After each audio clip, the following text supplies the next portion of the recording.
Samadin Media Channel.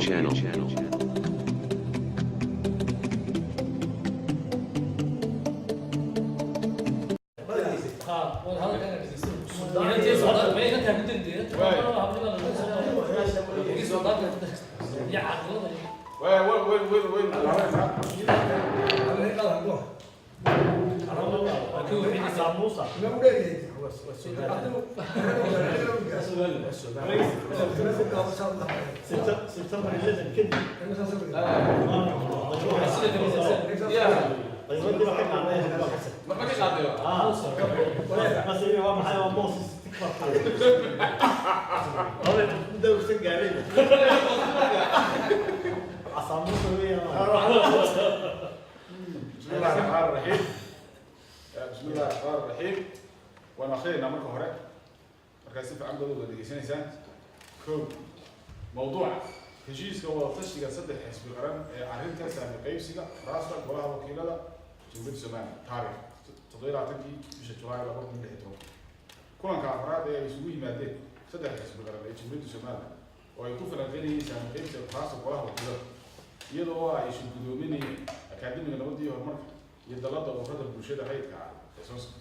waxaa shirgudoonku saddexda xisbi qaran u soo bandhigay taariikhdu markay ahayd 23 Julaay 2016 saddex talo oo kala ahaa kow in doorashada golaha wakiilada lagu gala habkii lagu qabsaday raastii 2015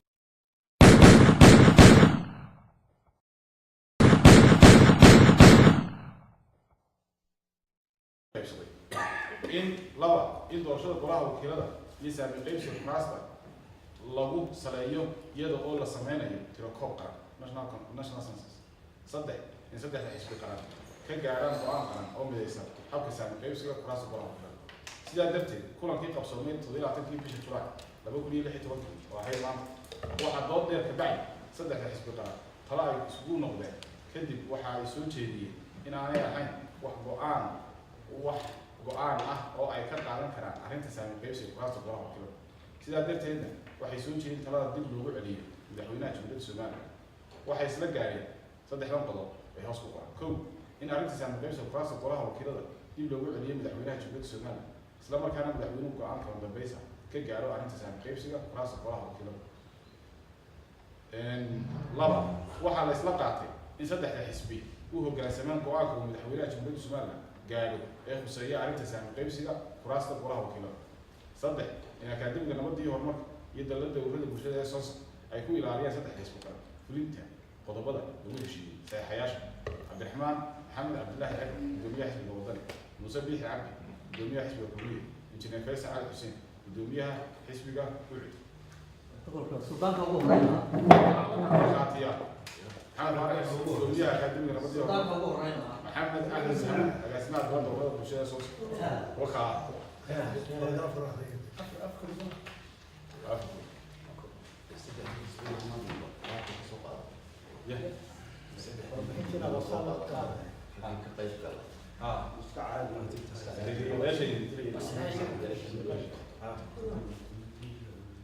اوكي إن أنا هاي مبلغ الاسكان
موسى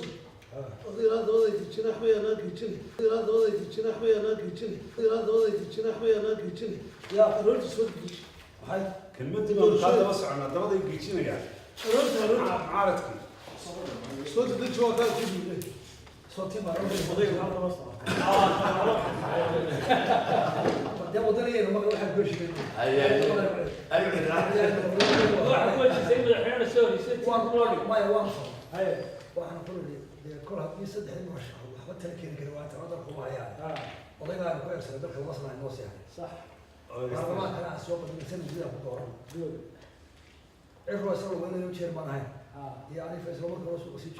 هذا لو كنا برانتها صح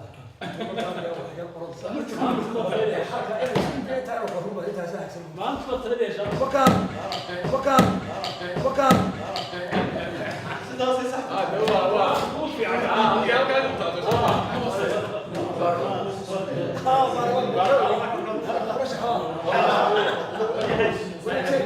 عبد الناس يعني بعدين يصير في انت اللي هو تيجي اللي هو حديث واحد دول الشهر يا برلمان اللي غلط تمام السوق مريح غلط ودي سوى ما عليه ربي استيت كيف تبغى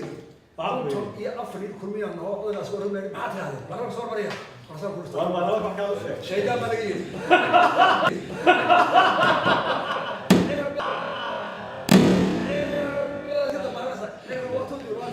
افري كنت كل بقى ربي سنوك راي ما يديك هاي حاجه على صور ما حد هذا ما يديك برا صور وصلوا قضية مرة أروش هذا اللي كان الله هذا فالراب هذا ملي حين كسر دعوانك أنت كلفت إذا براك ما حلو شيء أنت كلفت إذا براك ما حلو شيء الراب إيش شو أروش صاصو شكرا لكن ودي سكفر ده يلا سوا مرة هذا استحي مرشح كيلو أنا مضحون قضية مش هنود ده مرة واحدة لأنه كان بصراحة طيب شيطان هو ضوء شيطان ما يكذب وين يوم يحنا احنا نبيس ديت انا ضفتنا نبيس ديت انا ضفتنا هو فاهم قصة غراض كلامس يا كوف حلقة فلوس الدرجة ولا الخير مدورات